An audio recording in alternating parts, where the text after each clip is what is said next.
women are pretty fucking smart. They really are. And men would I know men you want to fix. I know you do. It's like, it's part of your internal, and women are really fucking smart, even when you don't think we are. So it is very, very common for women to initiate a conversation and try to figure out the problem that they're having that is driving a lot of emotion. And men are like, cool, here's a problem to solve and I can be of value and service to my woman. We're just going to fix it because I don't know the feeling side of things, but like I can fix things.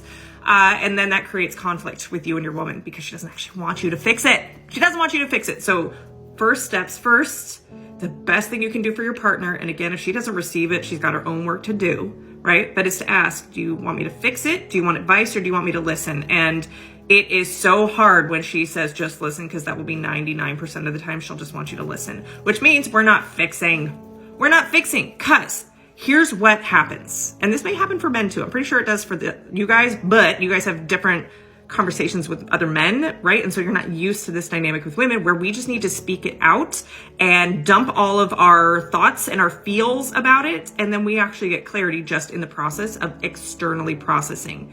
Some people are internal processors. A lot of us are external processors, which means we have a problem in our head and it's just cycling. And there is something that happens when we switch from the emotional part of our brain that's keeping that thought looping to having it go to the prefrontal cortex where we need to form language and logic it out so somebody else can understand it. And it may not make sense to you, but that is her processing, right? So she is just dumping all of these different ideas, all of these different problems, which may be involving the man, right? Or the partner, right? I'm processing it out and I'm coming up with, I'm not quite sure what the problem is, but I need to get out all of the ideas that I have. And men, the best gift you can give your partner is to not take it personally and just be what we call a empathetic witness to her experience.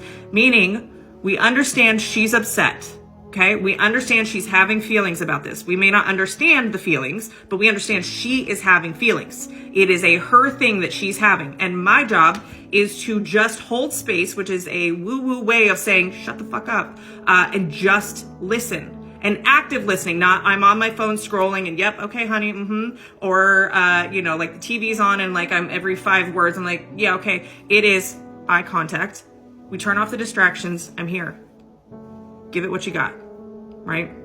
And there are men who are amazing at this. I have quite a few friends who are great at holding space when it's like, hey, I've got a problem. Now, this is not me attacking the partner, right? That's the woman's work to do, is that it's not an attack, right? And they're going to have to learn how to regulate their own emotions where it is not being borderline abusive. Because look, I know women do that too. Like we just spit out our emotions. We've repressed it for so long and now we're exploding and you're the recipient of it. And that gets to be very conflicting and not very fun for either side. So it is emotional regulation on both sides where we don't go into our defense mechanism so we can actually have connection through conflict and communication.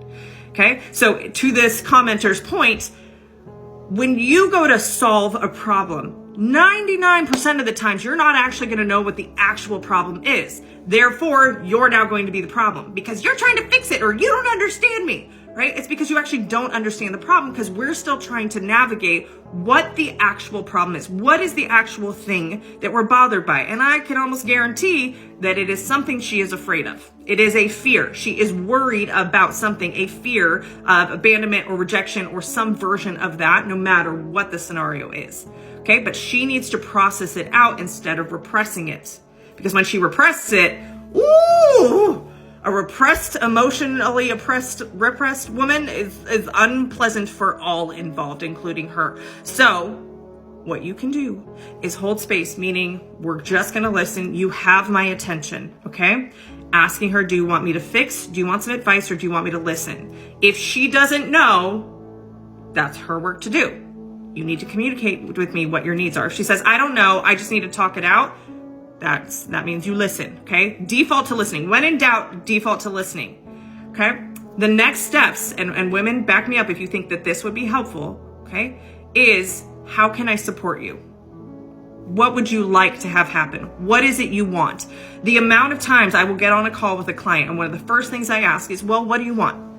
They don't know because they've never given themselves the opportunity to have a want, mostly because they're people pleasers or they're worried about rejection if they actually advocate for their wants. So part of that is, what do you want, right? I don't want to feel this way, whatever that way is.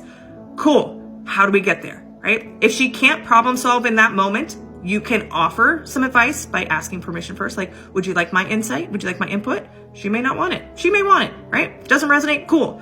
She may just need to freaking sleep on it, because guess what? When you sleep, your emotions come down, right? Your emotions have a peak and then they decline, right? So if she is in the heat of the emotion, she is working in the problem of the brain that is all emotion and not logical. And you're there in your logical brain trying to be rationalized with emotion. You can't do that. You got to solve for the emotion first. She may need to sleep. She may need some food. She may need just a big old bear hug, right? Part of that is co-regulating, right? She needs to be responsible for her emotional regulation. You need to be responsible for your emotional regulation. And when both parties are good at doing that, right, and it takes practice, you can also co-regulate. When one of you starts to spout off or is having a really hard time and the other one's neutral, you can help bring them down. Right? This is not codependency where the other person is dependent on you and needs you to regulate. They have their own individual skill sets to be able to regulate. And sometimes we need help for somebody to help bring us down, not in like a bring me down, but I need to regulate my emotions because I'm popping off. Okay. So I don't know if that helps with anything that you've got going on in your life, but your gift to your partner, the world, and most importantly yourself, is your own ability to emotionally regulate and be able to communicate your wants and needs. And I didn't know how to do that in my marriage. I don't think my ex did either. I don't know if he still does. But breath work, somatic release breath work, helped me to get the feels out in a safe container, right? To be able to use my breath to release repressed emotions so that I could have a tool to regulate myself when I was really dysregulated and scared and afraid or angry and upset. Learn to have a healthy relationship with my emotions and not project them onto other people. And also to be able to understand my emotions, to be able to advocate for my wants and needs. So if you want to learn about breath work, I got you. I got you. DM me, comment. Let's talk about it because it's such a beautiful gift. And hey, my name's Tara, and I'm on a mission to create a self-aware army because it's lonely in these self-aware streets. And if you like this stuff and you would prefer not to be on TikTok to do it, I have a podcast called Unblock Your BS on YouTube, Spotify, and Apple Podcasts that we deep dive this kind of stuff. So check it out.